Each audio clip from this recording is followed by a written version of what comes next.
30 days, that's all you have to move. My sister's words sliced through the kitchen like a cold draft. It was 7:42 on a gray Tuesday morning, the kind of morning where the coffee smells stronger than the sun. She didn't raise her voice, she didn't need to. The smirk on her face carried every ounce of cruelty her sentence required. Would you stay calm if your own sister tried to throw you out? Press play now. This story will pull you in from the very first line. I set my mug down with deliberate care, the ceramic clinking against the table louder than I intended. Inside my pulse raced but my hand stayed steady. Calm had always been my armor. I looked up from the rim of my cup and met her eyes. 30 days? I asked as though she'd just told me the weather. My tone was soft, almost curious. That was enough to make her blink.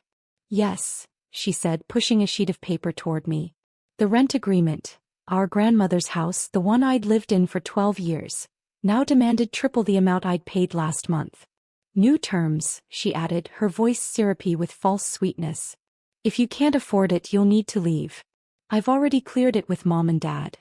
Mom sat across from me, folding a napkin she'd already folded twice. Dad pretended to study the morning newspaper, though his eyes hadn't moved across the page in minutes. They didn't look at me. They didn't look at her. They simply existed between us, silent and complicit. The scent of burnt toast filled the air.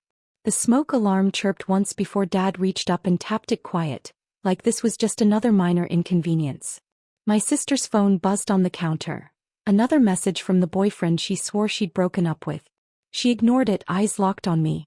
I let the silence stretch. In that quiet, I heard everything they weren't saying. Mom's nervous breathing. The tick of the clock above the stove. The faint hum of the refrigerator masking the sound of my heart hammering against my ribs. Finally, I nodded, slow and measured. All right, I said. One word. No questions. No begging. Her smirk widened, but a flicker of confusion crossed her eyes. She'd expected a fight. She'd wanted a scene. Instead, she got nothing but a calm acceptance she didn't know how to read. What she didn't know, and what I wasn't about to share, was the envelope resting inside my nightstand drawer. A yellowed piece of paper, edges worn from years of careful handling. A name printed in firm, black ink. My name. I pictured it as I lifted my coffee again, the warmth steadying my grip. The secret felt like a heartbeat against my skin. You'll need to start packing soon, my sister said, leaning back in her chair. I have plans for the house. Big plans. Her nails tapped a slow rhythm on the table, each click a reminder of the power she believed she held. I'll manage, I replied. My voice betrayed nothing. Mom finally looked up, her eyes darting between us. It's for the best, she murmured as if rehearsing a line she'd been given. You'll find a nice little place. Change can be good. I wanted to ask her when she decided that betrayal counted as good. Instead, I forced a small smile and said, maybe. My throat tightened around the word, but I didn't let it break. The conversation slid into small talk after that. Weather forecasts, grocery lists, a reminder from Dad about trash day. My sister kept glancing at me, searching for cracks. She'd get nothing. Years of quiet endurance had taught me how to hide the storm. When breakfast ended, I excused myself to my room. The hallway felt longer than usual, each creak of the floorboard echoing like a warning. I closed the door softly and leaned against it, breathing in the faint scent of lavender from the sachets Grandma had left in the closet. For a moment I let the mask slip. My knees trembled. My chest ached with the weight of years spent in this house. Birthdays, Christmas mornings, whispered phone calls with friends who'd long since moved away. I crossed to the nightstand and opened the drawer. There was the envelope. The paper inside wasn't magic, but it might as well have been. I traced my finger along the fold, remembering the day Grandma handed it to me. For safekeeping, she'd said, her eyes sharper than her frail frame suggested. One day you'll need this. Don't speak of it until the time is right. Was this the time? My sister thought she'd cornered me. She believed the house was hers to claim, that our parents would back her no matter how cruel the terms. But Grandma's steady handwriting whispered otherwise. I slipped the envelope back into the drawer and locked it. Patience, I reminded myself. A month isn't long. Let her think she's won. The rest of the day unfolded in strange slow motion. My sister paraded through the house with a tape measure, jotting down dimensions on a bright pink notepad. She hummed as she worked, a tune so cheerful it scraped against my nerves. Every few minutes she'd glance at me expecting a reaction. I gave her none. At lunch, Mom brought up apartment listings she'd happened to find. Dad suggested a small complex across town. Safe neighborhood, decent rent if you move fast. Their voices were careful, almost gentle, as if kindness could soften betrayal. I nodded, pretended to consider, and passed the salad dressing. By late afternoon, the sky had turned a bruised shade of purple. Rain tapped against the windows, steady and cold. I stood in the living room watching droplets streak down the glass. Behind me, my sister's laughter floated from the kitchen as she spoke on the phone. "Yes, it's practically mine already," she said, her voice a blend of triumph and excitement. 30 days and she's gone. I clenched my fists in my pockets, nails pressing half-moons into my palms. The sound of her confidence wasn't just infuriating, it was clarifying. Each careless word added fuel to the quiet fire I was building. That night I couldn't sleep. The house creaked under the weight of shifting rain clouds. I lay awake, staring at the ceiling, replaying every moment of the morning. My sister's smirk. My parents' silence.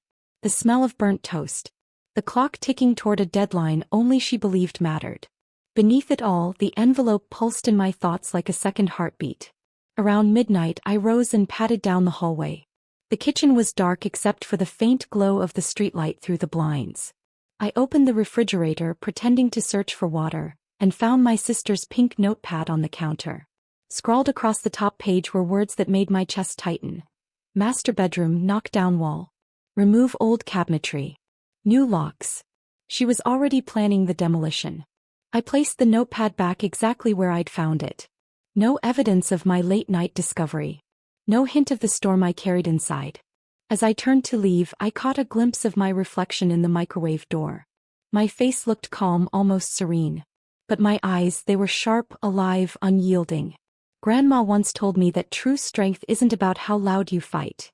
It's about how quietly you wait. The next morning, I entered the kitchen to find my sister waiting.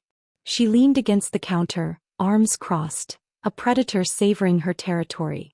"Did you start packing yet?" she asked, her tone casual but laced with mockery. "Not yet," I said, meeting her gaze. "Plenty of time." I let the corner of my mouth lift into the faintest smile. Her brows knit together, a tiny flicker of unease. "Don't wait too long," she warned. "Oh," I said lightly, pouring my coffee. "I won't." The smell of fresh brew filled the room, warm and steady, masking the sharp scent of tension. She stared a second longer, searching for weakness before turning away. The clock ticked on, marking each second closer to the deadline she thought she owned. What she didn't know, what none of them knew, was that every tick brought me closer to the day I'd turn the tables. I held the secret. I held the paper. And for now, silence was my greatest weapon. The smell of fresh coffee lingered in the kitchen long after my sister left for work, and the quiet almost felt like victory. I stood there, mug in hand, listening to the clock's steady tick. Every second was a reminder. 30 days. She thought she owned the countdown. She didn't realize I had already started my own. I spent the next morning browsing apartment listings on my laptop. The screen glowed soft against the pale winter light filtering through the curtains. My sister hovered nearby, pretending to water the potted plant Grandma had loved. "Find anything decent?" she asked, her voice sugar-sweet. "Not yet," I replied, keeping my tone flat. She leaned over my shoulder, scanning the listings. "You might want to hurry. Places go fast around here." I clicked the browser closed with a calm smile. "I'll manage." Inside, I catalogued every detail. Her eagerness, the way her eyes darted toward my nightstand as though she sensed something hidden there. She wanted to see panic. Instead, I gave her patience. That afternoon, I scheduled a few apartment tours, none of which I intended to take seriously. I printed the confirmation emails and left them conspicuously on the counter, bait for her curiosity. By evening, she'd already circled one in red pen and written, "Looks affordable," beside it. The handwriting was too neat to be casual. The next day I carried the act further. I visited a small complex across town where the air smelled faintly of chlorine from a cracked swimming pool. The leasing agent, a cheerful woman in her 50s, showed me a one-bedroom unit with beige carpeting and a view of a parking lot. I nodded politely while noting every flaw. Peeling paint, a stubbornly squeaky window. It's quiet, the agent said, sensing my hesitation. Yes, I replied, forcing a smile. Quiet can be nice. Inside, I was already planning my next move, not my next address. When I returned home, my sister pounced before I'd set down my keys. So, did you like it? It's an option, I said, slipping off my coat. Her eyes gleamed. Good. You should lock something in soon. Time flies. I simply nodded, letting her believe she'd won a small victory. Meanwhile, my parents grew oddly attentive. Mom offered to drive me to future showings. Dad suggested I start boxing up non-essentials. Their sudden concern carried the sour taste of guilt. I thanked them kindly and declined every offer. Let them wonder why I stayed so calm. 2 evenings later, as I prepared tea in the kitchen, I overheard my sister on the phone. She spoke in a hushed but excited tone. Yes, the contractor can start as soon as she's out. New flooring first, then the wall removal. Of course I'll handle the locks. The clink of my spoon against the teacup made her glance sharply in my direction. I pretended not to notice, humming an old tune Grandma used to sing. Her eyes narrowed, suspicious of my serenity. To keep the charade alive, I began packing small boxes. Old sweaters, a stack of paperbacks, photo albums wrapped in tissue. Each box sat in plain sight, a silent performance of defeat. My sister passed them daily, her smirk growing bolder. Good start, she'd say, as though supervising an employee. I bit back every sharp reply, choosing instead to label the boxes with vague words like miscellaneous and seasonal. Only I knew that half of them contained nothing but folded towels and newspapers. During one of my staged apartment visits, I made a quiet detour to a law office downtown. The receptionist greeted me with a polite smile, the faint scent of lemon polish filling the air. In a small conference room, I met with Mr. Harris, a real estate attorney recommended by a retired neighbor. I handed him the yellowed envelope. He adjusted his glasses, eyes scanning the document. This is significant, he said, tapping the signature line. Your grandmother left clear instructions. You hold legal authority here. Relief spread through me like warm tea on a cold morning. I don't want to fight, I told him. He nodded. You may not need one. But preparation is power. Keep records. Stay calm. Preparation, I could do that. Back home, I documented everything. Every rent payment, every text from my sister about deadlines, every careless remark she made about her future kitchen. I saved screenshots, receipts, and even snapped photos of the boxes she stacked near the hallway as she planned her renovations. Each detail became a brick in the quiet wall I was building. One rainy afternoon, my sister burst into my room without knocking, catching me mid-fold with a half-packed box. Still at it? She asked, scanning the room. Slow and steady, I said, folding a sweater. She perched on the edge of my bed, her perfume sharp in the damp air. You know, she began, I could help you find a place closer to downtown. Maybe near that little cafe you like. That's kind of you, I replied evenly. Her smile tightened. I just want this to go smoothly. I met her gaze. So do I. For a moment, something flickered in her eyes, a faint unease quickly masked by a bright grin. As days passed, subtle cracks appeared in her confidence. I heard whispered arguments through her closed door, sharp words muffled by thin walls.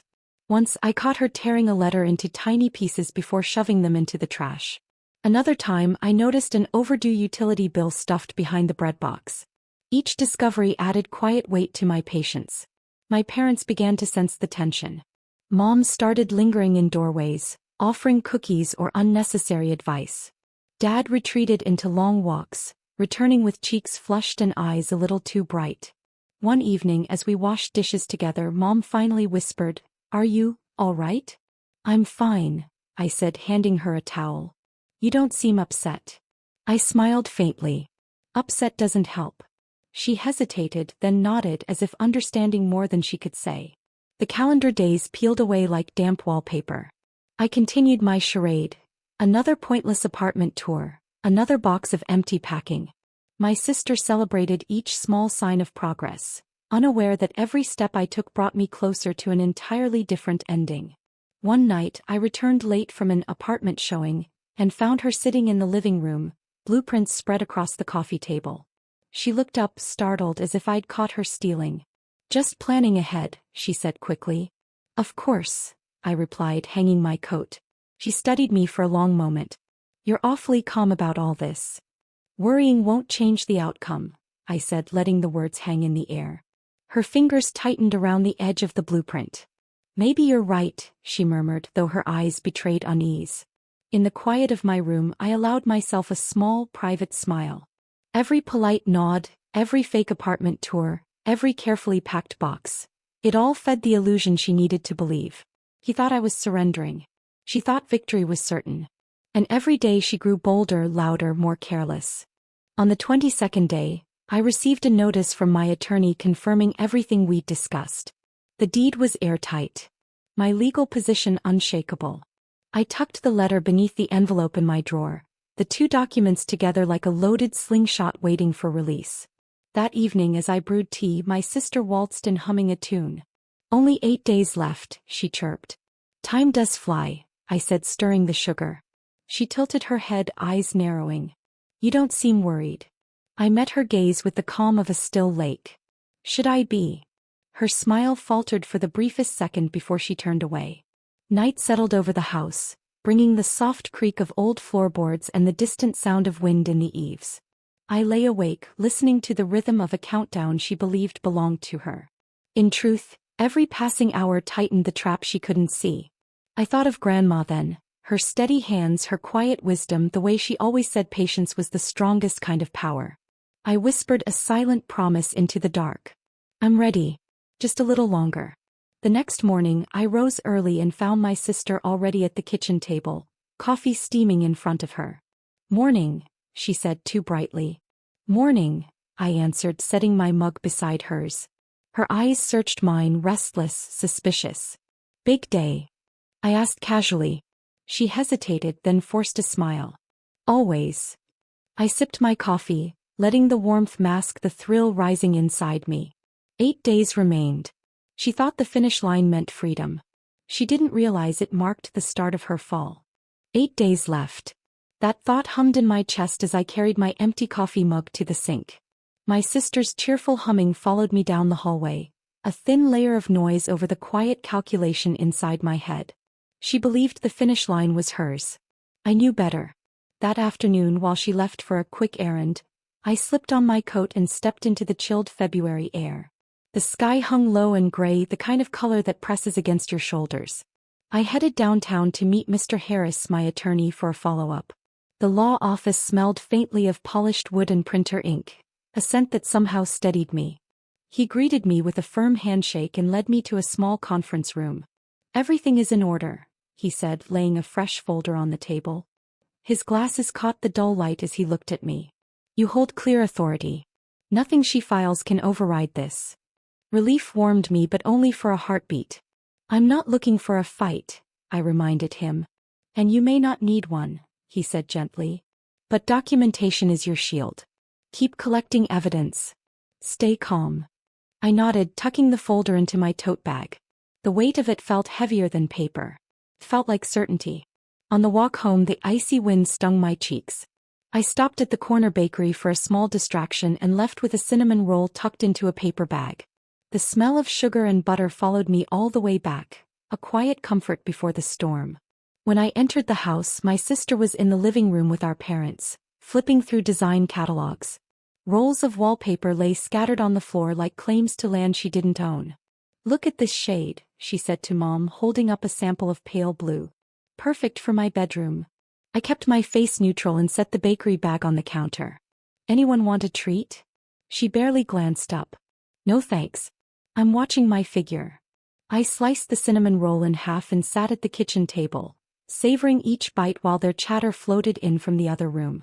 Every word of her remodeling plans fueled the quiet fire inside me.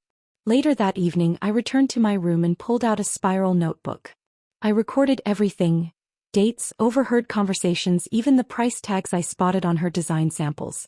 Grandma had always said paper remembers what people forget. Each line I wrote tightened the net I was weaving. The next morning, I decided to expand my circle. I visited Mrs. Turner, an elderly neighbor who had known our family for decades. Her cozy living room smelled of rosewater and old books. We shared tea while her cat purred on the windowsill. "I hear your sister is making big changes," she said, raising a knowing eyebrow. "She has plans," I replied carefully. Mrs. Turner leaned closer. "Your grandmother once told me this house should always be yours. She was very clear." My heart quickened. "She said that to you?" "Many times," she confirmed. "She trusted you to keep it safe." I thanked her, my throat tight. Her words weren't legal proof, but they were another layer of quiet strength. Before leaving, I asked if she'd mind writing a short statement about Grandma's intentions. She agreed without hesitation. That night my sister cornered me in the hallway. "How are the apartment searches going?" she asked, her tone falsely casual. "Still looking," I said, folding my arms. "You might run out of time," she warned, eyes narrowing. "I'm aware." I let a small, patient smile form. "But rushing leads to mistakes." Something flickered in her expression. Was it frustration? Unease? She recovered quickly, tossing her hair before retreating to her room. The following days became a careful dance. I scheduled another apartment tour, leaving the printed confirmation where she would see it. At the same time, I met quietly with the locksmith Mr. Harris recommended. We discussed security upgrades, speaking in low tones while the rain drummed against his shop window. He assured me he could change the locks the very morning I needed him. Back home, I found my parents in the kitchen whispering over a stack of bills. They straightened when I entered, guilt flickering across their faces. Dad cleared his throat. "Your sister wants to move some of the furniture before you go. Is that all right?" "Of course," I said calmly. "As long as nothing happens before the deadline." Mom glanced at me, startled by my composure. "You're taking this well," she murmured. "Some things are worth taking slowly," I replied, turning to fill my teacup. Later that night, I heard raised voices from my sister's room, her and her boyfriend, arguing about money. The words were muffled, but the tension was unmistakable. I sat on the edge of my bed, listening as their argument sharpened and then cut off abruptly. The house fell silent, but the echo of their fight lingered in the walls. The next morning, she emerged with forced brightness. "Only 5 days left," she announced as we passed in the hallway. "Time flies," I said, matching her cheer with a calm that made her frown. That afternoon, I met Mrs. Turner again. She handed me the signed statement, her handwriting neat despite the tremor in her hands. "Your grandmother trusted you," she repeated. "Don't let anyone tell you otherwise." I slipped the paper into the folder in my tote. Another brick in the wall. When I returned, I found my sister crouched by the front door, measuring the frame with a metal tape. "Just making sure the new door fits," she said, flashing a quick smile. "Planning ahead?" I asked, hanging my coat. "Always," she replied, but her voice carried a thin edge. That night, as the house settled into sleep, I sat at my desk and drafted a detailed timeline for Mr. Harris. Each event, every rent increase, every recorded payment, every overheard plan, lined up like dominoes. I imagined the satisfying moment when each piece would fall. 3 days remained. My sister began to show small signs of strain. Her once perfect hair frizzed at the edges. She snapped at Mom over a misplaced grocery receipt. She paced the hallway late at night, her footsteps restless against the creaking floorboards. I kept my routine steady. Morning tea, quiet packing of half-empty boxes, polite small talk. The steadier I appeared, the more unsettled she became. On the second-to-last day, I met with Mr. Harris once more. He reviewed my growing pile of evidence and nodded approvingly. "You're ready," he said. "All that remains is timing." Timing. The word settled into me like a final piece of a puzzle. I left the office with a quiet determination, the winter air sharp and invigorating. That evening, my sister approached me while I was folding laundry. "I hope you've got everything lined up," she said. "Wouldn't want you scrambling tomorrow." "I'm well prepared," I answered, meeting her gaze. Her eyes narrowed. "You always were too calm for your own good." I smiled faintly.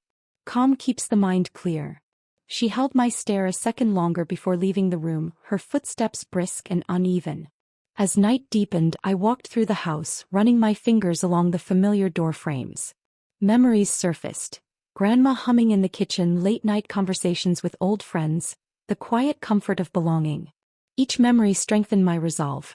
I returned to my room and opened the drawer where the envelope rested. Beside it lay Mrs. Turner's statement, the legal folder, and a small notebook filled with weeks of careful records. I arranged them neatly like soldiers awaiting a signal. The house slept around me, but I stayed awake, listening to the rhythm of the clock. Every tick carried me closer to morning. Every breath steadied the plan Grandma had set in motion long before my sister thought of her first scheme. Outside, a thin layer of frost formed on the window glass, catching the faint glow of the streetlight. I traced a finger along the cold surface and whispered a quiet promise to the woman who had trusted me. Just one more day. The frost on my window still glittered in the streetlight when I rose before dawn. My clock read 5:12. Sleep had been a stranger all night, but my mind was sharp, steady. Today was the day my quiet planning would step into the light. I dressed with deliberate care, dark slacks, a cream sweater Grandma once admired, polished shoes that made a soft click on the hardwood floor. Each small choice was armor. In the hallway, the house creaked like it knew what was coming. I breathed in the faint scent of lemon polish from last night's cleaning and let the sound steady my heartbeat. Downstairs, the kitchen was dim except for the soft glow of the stove light. I brewed coffee and watched the steam curl upward, each wisp a silent reminder to stay calm. My sister's door remained closed. Good. Let her sleep through the calm before the storm. At 7 sharp, a knock sounded at the front door. My pulse quickened, but my hand stayed steady as I opened it to find Mr. Harris, briefcase in hand, his overcoat flecked with frost. Behind him stood the locksmith, a tall man with a quiet confidence. I stepped aside, the warm air of the house swallowing them as if they belonged there. "Morning," Mr. Harris said, his voice low and reassuring. "Morning," I replied. "Let's set up in the living room." As we arranged documents on the coffee table, the front door opened again. My sister stepped inside, cheeks flushed from the cold, a grocery bag dangling from one hand. She froze when she saw the two men, her eyes flicking from the briefcase to the unfamiliar face of the locksmith. "What's going on?" she demanded. I looked up calmly. "Good morning. We have some paperwork to review." Her brow furrowed. "Paperwork for what?" "This is still my house, at least for the next few hours." Mr. Harris adjusted his glasses. "Good morning, Miss Collins. We'll be discussing the property today." The color drained from her face, but she masked it with a tight smile. "Property? My renovations haven't even started. Why are you?" Before she could finish, Mom and Dad entered from the kitchen, drawn by the raised voices. Dad's eyes widened at the sight of the briefcase. Mom clutched her cardigan tighter. "What's happening?" she asked softly. I met their eyes but kept my tone neutral. "We're clarifying ownership before any changes are made." My sister let out a sharp laugh. "Ownership? Please. We all know Grandma left the house to the family. I've been the one taking care of it." Mr. Harris remained unruffled. "We have documentation to review. Everyone will have a chance to speak." The locksmith shifted quietly, his presence a steady reminder that this was more than a conversation. I motioned for everyone to sit. The living room felt suddenly smaller, the air heavy with the scent of coffee and tension. The grandfather clock ticked a slow, deliberate rhythm as Mr. Harris opened the folder and began reading aloud. "Per the deed recorded on this date," he said, his voice clear and precise, "legal authority and ownership of the property were transferred by the late Margaret Collins to—" "Stop," my sister interrupted, her voice sharp. "This is ridiculous. Grandma never—" Mr. Harris held up a hand. "Please allow me to finish. The transfer designates full authority to her granddaughter." He paused deliberately, eyes meeting mine. "Evelyn Collins." The room fell silent except for the clock's steady tick. My sister's grocery bag slipped from her fingers, apples rolling across the rug. Mom gasped, a soft, broken sound. Dad lowered himself into a chair, shoulders sagging. I kept my breathing slow, my voice steady. "This is the documentation Grandma left. It was notarized years ago." My sister's eyes darted from the papers to my face, searching for weakness. This isn't," she promised. "She made her decision," I said quietly. "And she put it in writing." Her mouth opened then closed. The confidence she had worn for weeks flickered like a candle in the wind. Mom finally spoke, her voice barely above a whisper. Why didn't you say anything sooner?" "Because Grandma asked me not to. Because patience is stronger than shouting." But I didn't say those words aloud. Instead, I answered, I wanted to respect her timing. And I needed to be sure. My sister slammed her palm against the coffee table, rattling the cups. This can't be final. We can fight this. Mr. Harris remained composed. You are welcome to seek counsel, but the deed is binding. There is no legal path to override it. Her eyes flashed with anger and something darker, fear. You think you can just take this house from me? I'm not taking anything, I said softly. I'm keeping what Grandma entrusted to me. The locksmith cleared his throat gently. Ma'am, I can proceed with the lock changes whenever you're ready. My sister spun toward him. Lock changes? You can't just. Mr. Harris interjected. As the legal owner, Miss Collins has every right to secure the property. A flush crept up my sister's neck. He turned to our parents. You're just going to let her do this? After everything I've done for this family? Mom reached for her hand, but she pulled away. Dad rubbed his temples, silent. I took a deep breath. This doesn't have to be ugly. You'll have time to arrange your things. But the renovations stopped today. Her lips trembled before she forced them into a thin line. You're enjoying this. I met her gaze. No. I'm protecting what was meant to be protected. For a long moment no one moved. The clock's pendulum swung, marking each heavy second. Finally, Mr. Harris began collecting the papers, his movements precise and final. My sister sank onto the sofa, staring at the floor. The fight drained from her like water from a cracked vase. Her shoulders sagged, and for the first time in weeks she looked small, like the little sister who once followed me around the yard begging to play. Mom's eyes filled with tears. I don't know what to say. You don't have to say anything, I replied gently. Grandma already said it for us. The locksmith rose quietly. Shall I proceed with the locks now, ma'am? I nodded. Yes, please. The metallic click of his toolbox opening sounded like a gavel striking wood. My sister flinched at every turn of the screwdriver, each sound sealing the truth she had tried to rewrite. As the locksmith worked, Dad finally spoke, his voice heavy. Evelyn, we should have asked more questions. We should have listened. I placed a hand on his arm. It's all right. What matters is we honor Grandma's wishes now. Across the room, my sister whispered something too soft to catch. I caught only fragments. Should have known. Not fair. The words dissolved into silence. When the locksmith finished, he handed me a small envelope with the new keys. The metal felt cool and solid in my palm, a quiet symbol of everything I had waited for. I slipped it into my pocket, my heart beating in measured, deliberate rhythm. Mr. Harris gathered his briefcase and gave me a small nod. You handled this with dignity, he said quietly. Your grandmother would be proud. Thank you, I replied. As they left, the winter air rushed in through the open door, crisp and sharp. I closed it behind them, the new lock clicking firmly into place. The sound echoed through the quiet house, a single clean note of finality. My sister remained on the sofa, silent now. Her eyes followed me as I crossed the room, but she said nothing. I could see the questions gathering behind her stare. What comes next, how long she has, whether there is still a path to win. I offered no answers. Not yet. Instead, I stood by the window watching the morning light break through the frost. The world outside glowed with a pale, fragile brightness. Inside, the air carried the faint scent of coffee and something sharper. A change so profound it felt almost physical. Behind me, the clock ticked steadily toward a future only I fully understood. The house was mine. The plan was in motion. And though the papers were signed and the lock secure, the day was not over. The new lock clicked into place with a sound that felt like a heartbeat. Steady, final, alive. I stood by the window, keys cool in my palm, watching a thin winter sun push through the gray sky. Behind me, the house exhaled a silence I hadn't heard in years. It was no longer a battleground. It was mine. My sister remained on the sofa, arms crossed, eyes fixed on the floor. Her earlier fury had drained to a dull, restless quiet. The defiance that once filled every corner of her voice now flickered like a dying candle. She finally spoke, barely above a whisper. You planned this, all along. I turned to face her. No, I said calmly. Grandma planned it. I simply honored her wishes. Her head snapped up. Don't twist this.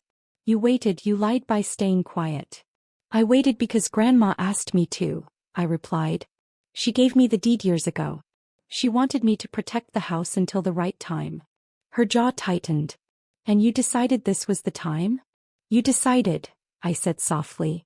When you tripled the rent. When you turned family into leverage. You showed me exactly why Grandma trusted me, not you. She flinched but recovered with a bitter laugh. So what now? You throw me out? Make me homeless? I stepped closer, steady but firm. No. You have 30 days to leave, the same deadline you gave me. Only this time it's legal. You can stay while you find another place, or you can go sooner. That choice is yours. Her mouth opened to argue, then closed again. The fight drained from her shoulders like water slipping off a roof. She sank back into the cushions, eyes glossy but dry. Mom entered quietly from the hallway, Dad trailing behind.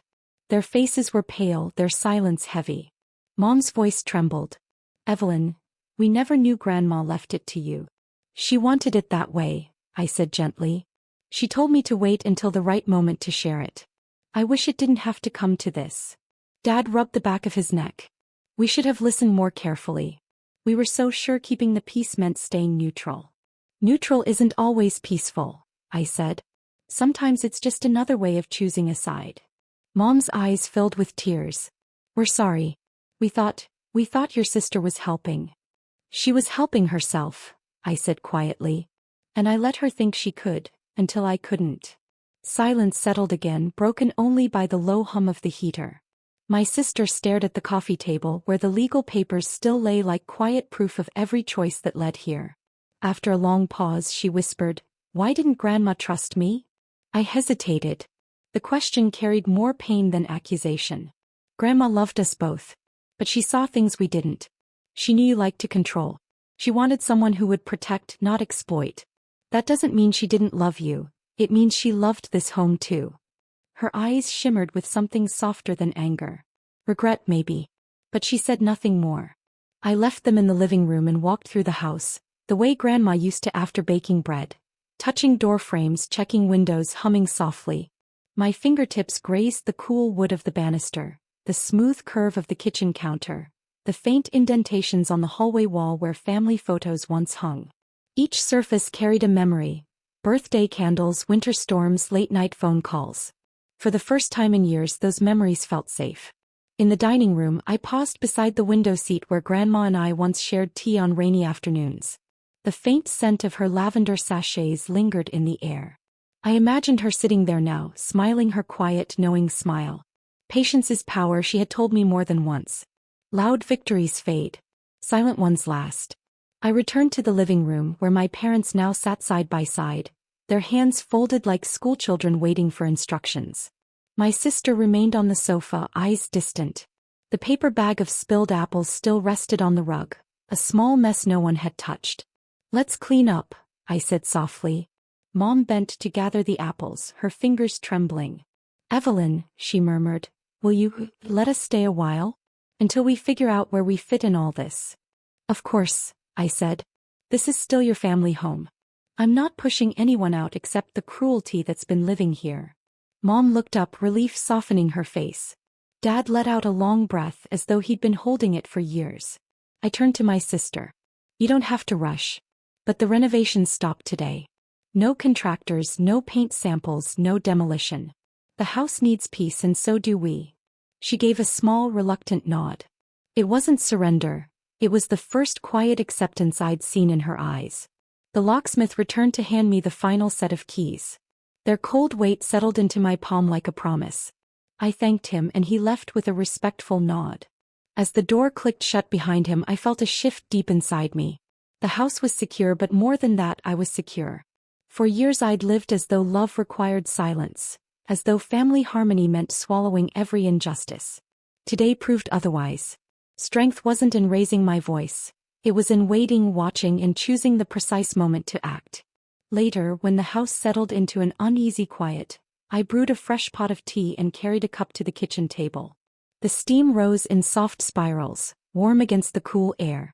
My sister joined me after a while, her footsteps hesitant. She sat across from me without a word. We sipped in silence until she finally said, I thought you'd kick me out today. I could have, I admitted. But that's not what this is about. Then what is it about? Her voice cracked on the question. It's about respect, I said. For Grandma, for the house, and for myself. I won't let anyone, family or not, treat me like I don't belong. Not anymore. She lowered her eyes, nodding slowly. I guess I needed to hear that. I needed to say it, I replied. For a long time we just sat there, the faint tick of the clock marking each passing second. It wasn't forgiveness, not yet, but it was a start. By evening, the winter sky faded into a deep indigo. I lit a small lamp in the hallway, its golden glow spilling across the polished floor. The house felt different, lighter, as if it had been holding its breath for years and finally exhaled. Mom and Dad retired early, worn out by the day's revelations. My sister retreated to her room, the door closing with a soft click instead of a slam. I remained in the kitchen, enjoying the quiet hum of the heater and the steady warmth of my tea. I walked through each room one final time before bed, letting my hand trail along the walls. In the living room, the apples had been gathered, the papers filed, the tension eased. Upstairs, the hallway smelled faintly of cedar and old books. In my bedroom, the yellowed deed rested safely in its drawer, no longer a secret but a shield fulfilled. I sat on the edge of my bed, reflecting on the weeks that led here. The whispered insults, the fake apartment tours, the sleepless nights. Every step had been a test of patience, and patience had won. Outside, the frost thickened on the windows, sparkling like tiny stars in the streetlight. Inside, the house glowed with a quiet warmth that belonged only to me. For the first time in years, I felt the deep, grounding peace of knowing I was exactly where I was meant to be. As I turned off the lamp and slid beneath the covers, I whispered a final thank you to Grandma, to the house, and to the quiet strength that had guided me. The keys rested on my nightstand, catching the moonlight, a simple set of metal, yet heavy with everything they represented. Tomorrow would bring practical tasks, legal filings, furniture decisions, maybe even a fresh coat of paint. But tonight there was only this: the soft creak of settling wood, the steady beat of my heart, and the undeniable truth that I had reclaimed both my home and my dignity. I closed my eyes, breathing in the gentle scent of lavender that still lingered in the walls. Power no longer felt like a weapon. It felt like peace, earned, quiet, unshakable. And in that stillness I finally slept. If this revenge gave you chills, subscribe now for more dark, emotional stories of betrayal and triumph. You won't want to miss the next twist.